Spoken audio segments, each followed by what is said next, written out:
Histoire 2. C'est l'histoire d'un jeu. C'est l'histoire d'un jeu sans règles, dans un jeu de pions qui avance et recule. D'un jeu déréglé, au roi confus, aux reines chaotiques. C'est l'histoire d'un jeu de l'esprit plein de non-dits, formant des arabesques de silence, l'histoire d'un jeu au silence anarchique, qui se mettent à scander les règles d'un jeu, mais trop tard, quand plus personne n'écoute. Histoire 3.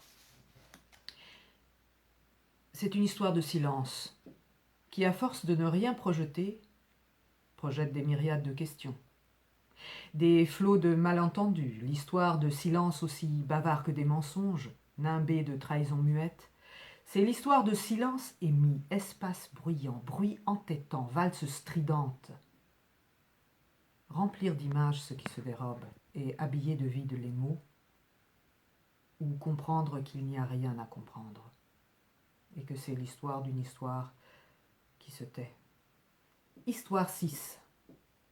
C'est l'histoire d'une femme, miroir, aux éclats brisés, qui, au lieu de refléter son image, renvoie celle d'un homme cassé. C'est l'histoire d'une femme éclatée qui reflète un homme en pièces. Une histoire d'amour opaline.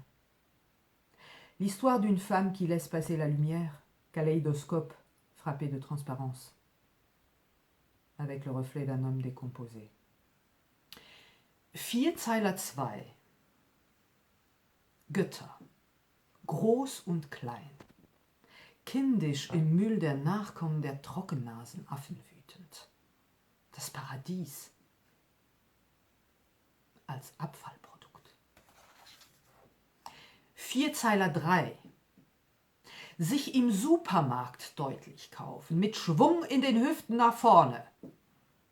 Zum Lebensende nach rechts. Dann links abbiegen. Vierzeiler 5. Eine Anlaufstelle für Einwegmenschen. Eine Gesellschaft für erneuerbare Albträume. Lässige Mode für Jungaristokraten, Heilkräuter für Pfaue. Es ist für jedermann etwas dabei. Vierzeiler 7. Die Sünden feiern einander im Licht des Hochglanzmagazins. Ein Schatten überdeckt die Oberflächlichkeit, die aus der Tinte schwitzt. Vierzeiler 10. Wie ein voller Mensch, leer auf einmal. Wie ein Rahmen ohne Bild in einer Welt ohne Führung. Als Heilpädagogik. Vogelgeschrei. Die Welt ist ein Aquarium. Der Mensch ist ein Tier. Nein. Der Mensch ist ein Fisch. Nein. Der Mensch ist Tier und ist Fisch. Nein. Der Mensch isst Fische und friert. Der Mensch ist ein Fisch mit Leinwandblick auf die Welt. Aalglatt strömt sie an ihm vorbei. Die Welt ist eine Gaststätte. Vormodern, unmodern, Wirsch, Wirtshausgelaber in wüsten Träumen, ob Kontinuität in verlotterter Form oder zeitalterattraktive Kategorien. Was wissen wir über den Willen der postmodernen Wut? Die Welt ist ein Zimmer. Vom Zeitreisen auf engem Raum geprägt und sich windend in Ecksteinen zerstreuter Gedanken. Geometrisch zur Schau gestellt, zittert es zaghaft in historischen Zwischenräumen. Kantig, dialektisch, wie ein Schachbrett mit schmalen Fenstern.